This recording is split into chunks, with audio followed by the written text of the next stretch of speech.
कवने बिरछिया ये चिराई अरे खोथवा लगवलू जाके अरे सुन कई के अगना है मार हो उड़ गईलू पखिया सारे हो कवने बिरछिया चिराई खोथवा लगवलू जाके सारी हो उड़ गईलू पखिया सारी हो कवने बिरछिया चिराई खोथवा लगवलू जाके पखिया सारी हो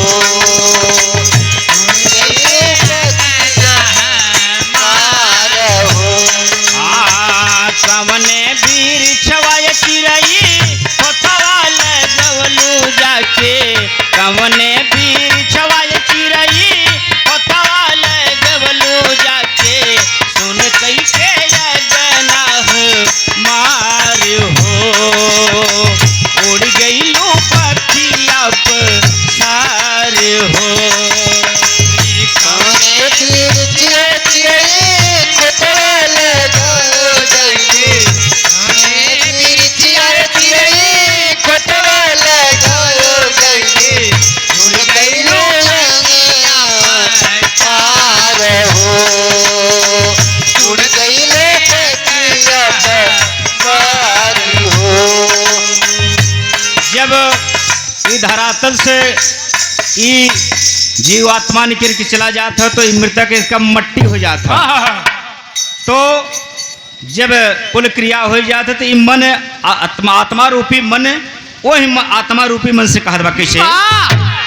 अरे नहीं आके डोरी तोरी चली गई लो चुप्पे चोरी कवने नगरिया कवने गाँव हो नहीं आके डोरी तोरी उड़ गईलू चोरी चोरी कवने नगरिया कवने गाँव हो खोजी लारन में बन में धाई धाई घर आंगन में धरतिया कसवा ठाव हो खोजी लारन में बन में धाई धाई घर आंगन में धरतिया कसवा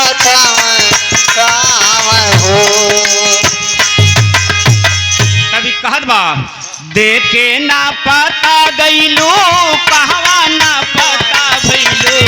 देखे ना पता गईलू कहवा ना पता भइलू काहे तू भइलू फरार हो उड़ गईलू पखिया सार हो उड़ गईलू पखिया सार हो पखिया सार हो कहत बा कि कहाँ कहाँ खोजे थे कोनो भेंट नहीं होत बा और पूछत कसी बा सूरज यौ चैनवा से धरती पवनवा से पूछिला गईलू कौने हो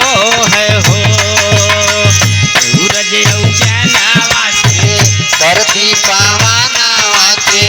पूछिला गईलू कौने हो तलवा तलैया से पुछली तरैया से कौनो ना मिलत तोहर जो हो तलवा लैया से मेरे तेरैया से मिलत ना तोहर कोनो क्यों हो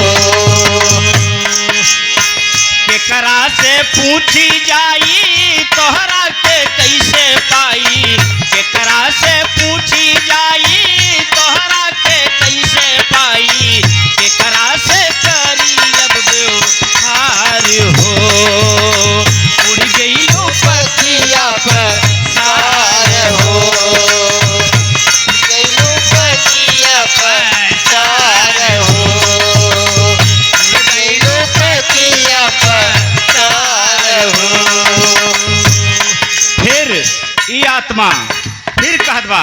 कहत का बा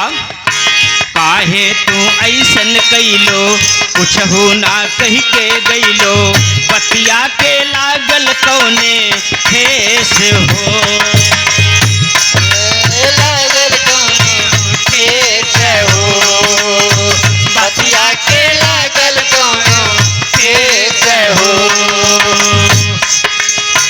जवन तो जब कहलो कामन हम तब कैले फिर दे गईलो कलेस हो कैलो कैलो तो गईलो ठेस हो कहत बा अपना लागी गईलो लमहर सगरवा के अपना लागी गईलो लमहर सगरवा के हम छोड़ गईलो यह पार हो उड़ गईलो पथिया पर सार हो गईलो पथिया पर सार हो पथिया पर सार हो लेकिन अंतिम भाव में कहना है पियवा तोहके लई भागल तोहरो ना भनक लागल लई जा बहलिया तब फसाई बहलिया तब फसाई हो लई जा बहलिया तब फसाई हो हिलई ना डोलई दिहलस कन क्यों ना बोलई दिहलस अचके में कैलस